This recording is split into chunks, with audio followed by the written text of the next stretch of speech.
I'd like to just highlight a little bit. This is from newtgate.org website. Um, Here we have multiplicative staging. The idea is on the far right you see a laser. It ignites the small deuterium plus tritium gas capsule, which is green, surrounded by blue foam for isentropic pulse shaping compression of that deuterium plus tritium gas capsule. The objective of the deuterium plus tritium gas capsule is twofold. One, to release 14.1 MeV neutrons to irradiate that lithium deuteride stage. Now that is shown as lithium-6 deuteride, but I think we've got some new evidence that you can actually use. It's actually better to use, at least for the part, of that lithium deuteride stage closest, well, probably the whole thing, natural lithium-7 deuteride, which only the natural lithium is only 7.42% lithium-6, and the remainder, the majority of it, well over 90%, is lithium-7. And it's the lithium-7 that has a better larger cross-section for the neutron fission to produce tritium at 14.1 MeV neutron energy than is the case for lithium-6 for that high energy neutrons. Now you can say, well, the neutrons are scattered around. This is what, of course, Beta said before the Bravo test, that the neutrons are scattered around to the energy belt a lot less. You need lithium-6. He was wrong. If you look at the cross sections, and I'll show you the cross sections. I've got a paper on Viagra about this. Anyway, the point is here. So the laser sends energy to the lithium, to the green tritium and deuterium capsule embedded in the foam, which moderates very, very low density foam, which enables the X-rays to be dispersed uniformly around that capsule. Now, the same thing was done in British nuclear tests, which used spherical secondaries. You have to compress that gas capsule from all sides, not just the side where the laser is. Now, of course, you could actually have lasers going in up and down as well. You could have from this side, but anyway, the point is that the blue is the aerogel, very low density. Or you could even use air. I think Grapple Z, Arnold in Britain and the Bomb points out that Britain used low density aerogel foams around filling the whole radiation case in its two-staged weapons with spherical secondaries. But in Grapple Z, it decided just to use air, not a vacuum. Because if you use a vacuum, the X-rays from the primary stage only expose the side of that fusion capsule nearest to them. You get a bit of scattering around to the other side as well, but very little. If you're standing in a room with a window which is illuminating the contents of the room, and there's something big in the middle of the room, that big thing gets more sun on the side facing the window than on the other side. So you get what's called anisotropic compression, not to be confused with we're talking about isotropic, meaning a geometry where you get the same thing from every direction. Anisotropic means you don't get the same thing for all direction. That's not to be confused with isentropic, which is a similar constant entropy, which is another process also used in these designs. If you can actually compress it in an isentropic way, which means that you don't change the entropy, and that means that you minimize the amount of heating caused by the laser to the capsule, and most of it goes into compression, which is what you really want. The heat should be generated by diffusion. So you compress this down to a huge amount, and John H. Knuckles did this in 30th of October 1962 in a nuclear test, Operation Dominic at Christmas Island. Yielded nearly 10 megatons, 9.96 megatons, 99.9% clean. It used 10 kiloton Kinglet boosted weapon, which had a fission yield of approximately 5 kilotons, which is about the minimum you can have a fission yield for boosting. So it's a minimal amount of fusion, fission energy, sorry, and a maximum amount of fusion. And that 5 kiloton fission shell in that kinglet primary was boosted to 10 kilotons by deuterium plus tritium fusion boosting on the inside, and that whole fission stage then ignited a secondary stage, actually a spherical secondary stage like this one, but with a lithium deuteride shell around it. Anyway, so the process here is you get this thing burning. You could actually use a tiny, for this multiplicative stage, and you could actually use a tiny fission weapon if you can't get this thing immediately to work. But at least for testing the multiplicative staging, you could start off by using a tiny fission explosion, something like the kind of fission explosion in the Davy Crockett, which is 0.02 kiloton yield. A tiny fission explosion sets off, and that exposes although it's better to use fusion because you get high energy neutrons. But if you use a tiny fission stage, you need lithium-6 deuteride. If you're using a tiny fusion stage for a 100% clean weapon, you can use lithium. You're better off using lithium-7 deuteride secondary. And so the neutrons and the heat by this compress a very small secondary stage. It has to be very small. You can't just go straight to a huge stage like this or this one, because if you do that, the thing won't ignite. You haven't got enough energy coming out of this tiny primary. So the idea is you multiply up by a series of stages, and each combination is enclosed in its own case within the overall outer case. So it's kind of a bit like a Russian doll, but in which each primary and secondary forms another primary for the next stage, and this is multiplicative staging. And so you could actually make this, if you can't get this fusion thing going, you can use a tiny fission weapon here, a very tiny fission weapon. The idea is to get a very clean weapon, very low fission output, so you don't get fallout if you have to surface burst it in order to cause ground shock and cratering to debunk some dictator, Putin in Moscow, some underground bunker. So that's the idea of it. And this makes the deterrence more credible because it means you don't get the fallout collateral damage to civilians. Now, the point is that the laser ignition of small fusion capsules is an experimental fact. It's been done in 2023, where they actually got more energy coming out of the little fusion capsule ignited by lasers. They use more than one laser, but this is one of the things you always, with these new technologies, you say, well, it's hard to do it.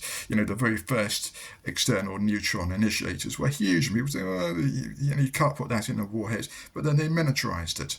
The very first computers were huge, then they miniaturized it.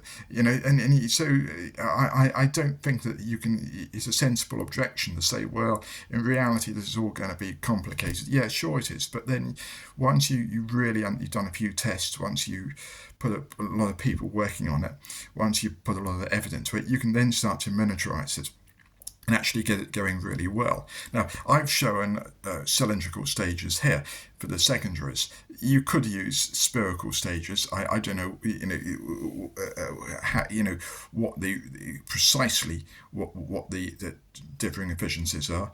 You try to use isentropic compression because they're low density. If it's pure fusion, you don't need to have any dense uranium or plutonium in it. So, I don't know if you know this, but I'll just quickly go into this. But Lorna Arnold's book, Britain and the H-Bomb, makes it clear that Britain first of all tested grapple granite bombs, penny. This is all penny stuff. There was a proposal for a cylindrical one by John C. Ward, the quantum field theorist, in 1955, and Penny said, it's too complicated. And Ward had a central uranium-235 spark plug in it. So it's quite similar to, so Ward's theory was quite similar to the sort of what's not commonly called the Teller-Ulam sausage design. It's really Teller's sausage, but except for the fact that Ward wanted the outer part of it, he didn't have any fissile material on the outside of it. So he only had the fissile spark plug in the middle, which gave it a total. So he had a 1 megaton cylindrical stage with 10% of the yield coming from fission of a uranium-235 spark plug in rod in the middle, and 90% of the energy coming from fusion around that, and more isentropic compression, because it's low density around, so you just have the dense stuff in the middle. So that was different from Teller's version, which also had a dense uranium-238, or natural uranium, mainly uranium-238 jackets on the outside, which are ablated. So there was a difference between Ward and Ward's cylinder and Teller's thing. And anyway, you can read all about that. I put it on Viagra, VIXRA. Here, I'll just show you my paper summarising the key aspects in Arnold's book. So here it is. Viagra 2312.0155, UK versus USA and USSR nuclear warhead designs history and its relevance for today's strategic and tactical nuclear weapons in East and West. And the point is that, I'll just show you the paper. The point is that Arnold really goes into it quite well, and there's a particularly interesting test called Grapple Y. So the first test that contained errors, there was a lot of layers in the very first one called short granite. It's just downloading now, called short granite, and short granite had Taylor instability. And then immediately Penny, in charge of the AWRE, the Director of Atomic Weapons Research Establishment of Great Britain, Penny suggested putting an outer shell of low-density material, the same thing that Futz had told him in Stafford Prison, and during a visit Penny made to Futz, the inventor of radiation implosion, joint author of the von Neumann-Futz 1946 patent for the compression. Von Neumann had what he called ionization implosion, where you put low-density fusion fuel in the middle of fissile material, whereas Futz had this idea of radiation implosion. Of course, Teller went one step further and came up with ablative recoil outer jacket compression, which is something else, but all three are types of implosion for hydrogen bombs. And anyway, Teller, Penny had this idea that when short granite failed and he released 300 kilotons, it was supposed to be about a megaton. He had thought, well, let's try with the outer jacket that Penny used on the first shot was uranium-238. So let's replace the uranium-238 with, it's a stupid error, let's replace it with aluminium, a low-density thing, and see if that works. Well, of course it doesn't, because, although that's used as an aluminium smoother in the very early implosion, the Nagasaki bomb, you've got the aluminium smoother. It's the whole thing. It's not, it's a very poor way you've got high density material in the center. It's a very inefficient way of doing things. And if you've got a lot of shells, and there'll still work a lot of shells, you still get Rayleigh-Taylor instability. Although what happened with the fission bomb was you got high explosive around it, and that's relatively low density, so you got the problem of Rayleigh-Taylor instability, but they got around it by making the cores solid. All the stuff you're compressing is relatively high density, so there was a bit of Rayleigh-Taylor instability on the surface. It's minimized.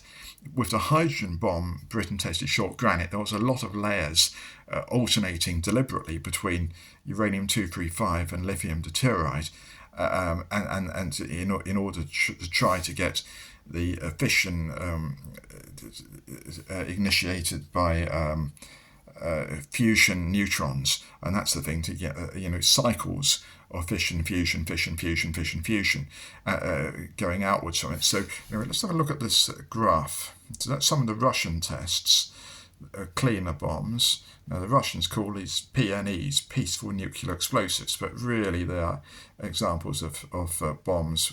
Now, the idea of deuterium gas, you're asking, well, why the hell put deuterium into it? Well, if you want a clean bomb, you've got to have some neutrons going into it. So you put a bit of deuterium gas. If you put deuterium plus tritium, you've got the problem that the radioactive decay of tritium is 12.3 years half-life.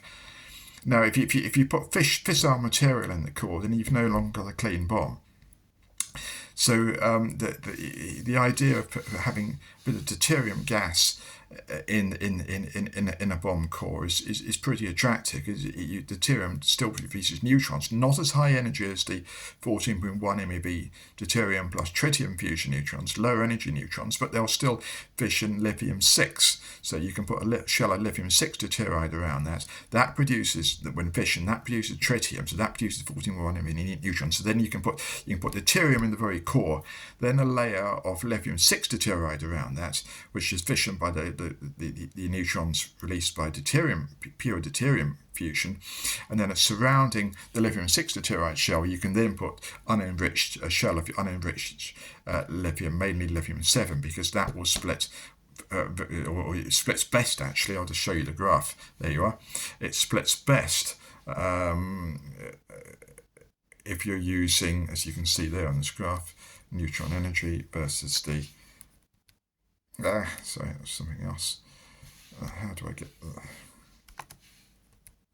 Yeah, there we are. So the neutron energy, and we can see here that the cross section for lithium-6. Tritium production by so for splitting lithium-6 you get tritium production, 14.1 MeV neutrons is only 0.026 compared to 0.3 for lithium-7. So lithium-7 is actually better than lithium-6. So for low energy, so energy is up to, if you look at this graph, energy is up to, I don't know, what's this, about 9, no, it's just this graph, and so we're talking here of a few MeV. So 1, 2, that's 2, 3, 4, 5. Yeah, so a few MeV. Below a few MeV, lithium-6 is best for the neutron energy production of lithium, tritium, and neutrons. But for a higher, above a few MeV neutron energy, you're better off using lithium-7. And that's something that people ignore completely, and it's just the cause of the disastrous 2.5 times higher yield of the Bravo nuclear test. Because Bravo, I think, contained lithium enriched to 40% lithium-6 and 60% lithium-7, and they just ignored fusion by the lithium-7. And in fact, beta, I've quoted it on my blog somewhere, but beta actually on my there's a quantumfieldtheory.org blog, beta actually claimed falsely before Bravo, and nobody ever sort of condemned him for it. He claimed falsely that the 14.1 MeV fusion neutrons will be slowed down, and so lithium-7 won't fission. But he didn't give any evidence for that. It's just kind of a bit of guesswork assertion of him. Absolutely disastrous for the whole history of the nuclear deterrent, because you've got the Bravo disaster, the fallouts, the unexpectedly high yield. Bravo was supposed to be, I think, 6 megatons. It really was 15 megatons. And so it had big consequences. And this is one of the problems with some of these people. Anyway, so there's quite a bit of discussion there of the different types of bomb designs in this paper. Anyway, I'll leave it there.